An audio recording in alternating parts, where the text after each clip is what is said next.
पिछले एपिसोड में आपने देखा कि नकली नैना अपने परिवार के साथ घूम रही थी। तभी सामने से असली नैना भी निकल कर जा रही थी। ये देखकर सभी चौंक गए। अब आगे। नैना, दो नैना, ये कैसे हो सकता है? यहाँ से भाग निकलने का आज सही मौका है। अब जल्दी यहाँ से निकलती हूँ। नकली नैना वहाँ से भाग गई। प्रतीक और सुजाता ने नैना को पकड़ लिया। नैना, तुम्हारे दो रूप मुझे पागल बना देंगे। असली नैना कौन है? प्रतीक, मैं ही असली नैना हूँ। वो कौन थी? वो बहरूपिया थी। बहरूपिया? लेकिन वो मुझे बार बार क्यों मिल रही थी? वो तुम्हें मिल नहीं रही थी, बल्कि तुम्हारे साथ रहती थी। नहीं, ये कैसे हो सकता है? जो तुम्हारे साथ इतने दिन से रह रही थी वो एक बहरूपिया है। वो यहाँ क्यों आई थी और तुम बाहर क्यों घूम रही थी? ये एक लंबी कहानी है, मैं अभी कुछ भी नहीं बता पाऊंगी। नैना, तुमने हमारे साथ अच्छा नहीं किया है। हमारे हंसते खेलते परिवार में तुमने दुख ला दिए हैं। अब मैं सब कुछ शक की निगाहों से देखती हूँ। हाँ माँ, आप सच कह रही हो। मैं आपके साथ घर चल रही हूँ। घर? घर क्या करोगी तुम? मैं अपने घर नहीं जाऊंगी तो कहाँ जाऊंगी? हाँ माँ, और कहाँ जाएगी? कुछ नहीं, मैं ऐसे ही कह रही थी। चलो सभी घर चलते हैं। प्रतीक, सुजाता और नैना तीनों अपने घर चले गए। उल्लू तांत्रिक अपने खंडर में बैठकर ये सब देख रहा था। ये मेरी ही गलती है। उस दिन मुझे ही खुद पर नियंत्रण रखना चाहिए था। मेरी गलती की वजह से ही विमान आजाद हुआ है और नैना के सामने सच आया है। मैं अब ऐसा क्या करूं कि मैं अपने उद्देश्य में सफल हो जाऊं? तभी बाहर से सुजाता की आवाज आई। एक नकली नैना के चले जाने से नागमणि की इच्छा मर तो नहीं जाएगी? हाँ, नागमणि प्राप्त करना मेरी इच्छा नहीं, मेरा उद्देश्य है। इस उद्देश्य को अभी भी पूरा किया जा सकता है। कैसे? नैना नागिन घर पहुंच गई है। अब असली मोहरा हमारे हाथ में है। नागिन बहुत चालाक है। वो अभी भी जरूर कुछ करने आई है। अब वो घर में है और उसके पास में अपनी नेवली को छोड़ आई हूँ। नेवली? अरे तुम पागल हो। नेवली को क्यों छोड़कर आई हो? नेवली उसे मार देगी। मैंने नेवली को समझा दिया है कि उसे खत्म न करे। नेवली और नागिन की जातीय दुश्मनी है। नेवली नैना के साथ कुछ भी कर सकती है और फिर मुझे कभी भी नागमणि नहीं मिल पाएगी। ठीक है, मैं अभी घर जा रही हूँ और नैना को पकड़ कर लाती हूँ। ठीक है, लेकिन ये मत भूलना कि नैना बहुत चालाक है। उसे बहुत ज्यादा समझदारी के साथ ही फंसा कर यहाँ लाना होगा। मुझसे जैसा कहा गया है मैं वैसा ही करूँगी। सुजाता अपने घर चली गई, जहाँ नैना और प्रतीक बिल्कुल शांत बैठे थे। नेवली भी वहाँ आसपास घूम रही थी। नैना के अंदर से क्रोध बाहर आ रहा था, लेकिन नैना क्रोध का प्रतीक की वजह से छुपा रही थी, क्योंकि प्रतीक नैना का नागिन वाला सच नहीं जानता था। सुजाता भी आकर बैठ गई। नैना, तुम कहाँ गई थी? तुमने प्रतीक को बताया नहीं? हाँ माँ, मैं भी कब से यही पूछ रहा हूँ, लेकिन नैना चुपचाप बैठी है। मुझे कैद करके रखा गया था। क्यों? तुम्हें उसने कैद क्यों किया, जबकि नकली नैना ने हमें कोई नुकसान नहीं पहुँचाया? प्रतीक, अभी नैना से कोई सवाल मत करो, क्योंकि नैना अभी घबराई हुई है। ये घबराहट के कारण अभी कुछ भी बोल सकती है। नैना प्रतीक को सुजाता का सच ना बता दे, इस बात से सुजाता भी डर गई और उसने नैना को चुप करा दिया। नेवली नैना को लगातार गुस्से से देख रही थी। नेवली को सिर्फ एक ही मौके की तलाश थी और जल्द ही उसे वो मौका मिल गया। नैना अपने कमरे में गई। वो बहुत थकी हुई थी। उसके पीछे नेवली भी आ गई और नैना के पैर में काटने लगी। नैना ने जल्दी से पैर हटाया, लेकिन नेवली ने नैना के पैर को काटना नहीं छोड़ा। नैना बार बार पैर छुड़ाने की कोशिश कर रही थी। नैना को भी गुस्सा आ गया। क्रोध की वजह से नैना की आंखें नीली हो गई। उसका चेहरा भी नीला हो गया। नैना ने अपनी जीभ बाहर निकाल ली। नैना ने नेवली को हाथ में उठाया और उसकी आंखों में देखकर गुस्से से कहा, नेवली, तू यहाँ क्यों आई है? मैं पहले दिन से ही जानती थी, लेकिन फिर भी बचा रही थी। आज तुझे मारकर ही सांस लूंगी। नैना ने नेवली को हाथ से मसल दिया। नेवली की छोटी छोटी आंख बड़ी होकर बाहर निकलने लगी। सुजाता बाहर बैठी थी। वो अचानक ही उठकर नैना के कमरे में आ गई। सुजाता ने नैना के हाथ से नेवली को छुड़ाया और अपने गुस्से पर काबू रखकर नैना से प्यार से बात की।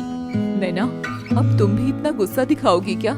वो जानवर है, लेकिन तुम्हें जीवों पर दया करनी चाहिए। नैना ने खुद को संभाला और साधारण रूप में आ गई। तुमसे भी हिसाब किया जाएगा, लेकिन कुछ समय बाद तुमसे हिसाब करेंगे। मैं इस घर में ज्यादा दिन नहीं हूँ, इसलिए जो भी करना चाहती हूँ आज ही कर लीजिए। वैसे भी आपका सच प्रतीक को मैं बताकर ही रहूंगी। तुम सच तब बताओगी ना जब प्रतीक जिंदा बचेगा। अपने बेटे को भी?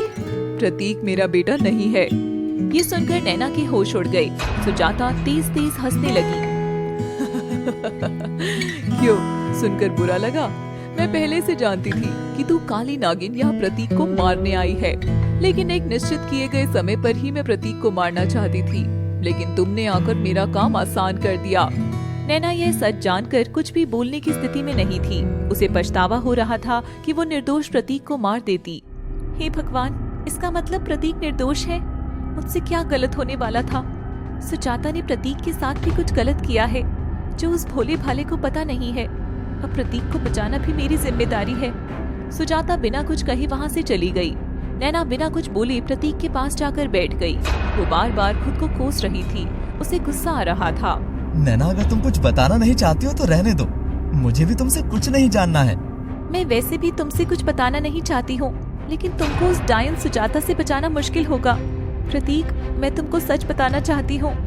नैना, मैं तुमसे कब से पूछ रहा हूँ। प्रतीक, मैंने तुमसे झूठी शादी की थी।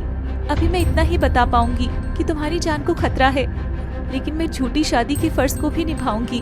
मैं मेरा मंगलसूत्र नहीं टूटने दूंगी। नैना, तुम्हें क्या हो गया है?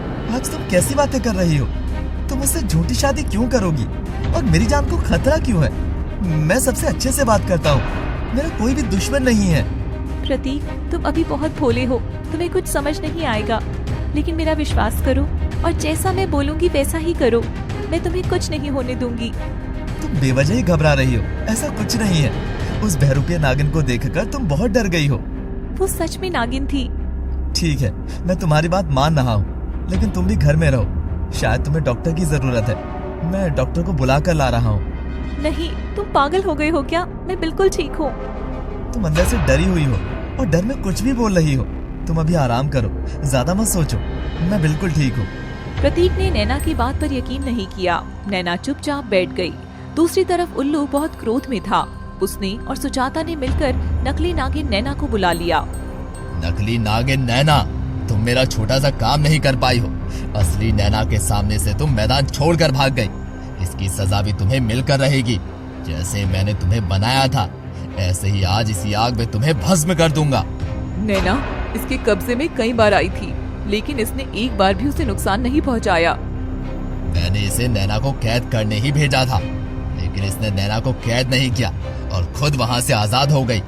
उल्लू तांत्रिक बहुत क्रोधित था। उसने तंत्र विद्या शुरू की और नागिन को उसी में डालकर भस्म कर दिया। नकली नैना नागिन तड़प तड़प कर मर गई। उल्लू ने जिस प्रकार तंत्र साधना से उसे बनाया था, ऐसे ही उसे खत्म कर दिया। सुजाता बहुत खुश हुई। सुजाता, जो मेरी बात नहीं मानता मैं उसका यही हाल करता हूँ। लेकिन मैं ये बात तुमको क्यों बता रहा हूँ, ये समझ आ रहा है ना? मैं अपने गुरु के साथ ऐसा कभी नहीं करूँगी। मुझे जो भी ज्ञान है सब आप ही से मिला है। मैं आपके साथ धोखा नहीं करूँगी। जब तुम मुझे नैना को सौंप दोगी, तब तुम्हारी गुरु दक्षिणा पूरी हो जाएगी। मैंने सारा जाल बिछा दिया है। आज नैना को कैद करने में मैं सफल हो जाऊंगी। वाह वाह, ये बहुत अच्छा रहेगा। मैं अपने लक्ष्य के बहुत पास हूँ। सुजाता, जल्दी जाओ और उस जहरीली नागिन नैना को पकड़ कर ले आओ। उल्लू ने खुश होकर सुजाता को घर भेज दिया। सुजाता खंडर से आ गई। घर पर प्रतीक सो चुका था। नैना भी सोफे पर बैठे बैठे सो गई। नेवली को मौका मिल गया। नेवली सोफे पर आई और नैना को काट लिया। नैना की आंखें खुल गई। नैना की आंखें लाल हो गई। नैना नागिन रूप में आ गई। नैना ने नागिन बनकर नेवली पर हमला कर दिया। दोनों एक दूसरे को बुरी तरह घायल कर रही थी। नेवली ने नागिन की गर्दन को दांतों से पकड़ लिया। नागिन ने अपनी पूंछ से नेवली को हटाने लगी। नागिन घायल हो गई और खून निकलने लगा। सुजाता भी घर आ गई। उसने दरवाजा खोला। नेवली, ये क्या कर रही है? इसको मारना नहीं है। अपनी माँ की तेज आवाज सुनकर प्रतीक की भी आंख खुल गई। प्रतीक नागिन और नेवली को देखकर हैरान हो गया। कहानी जारी रहेगी।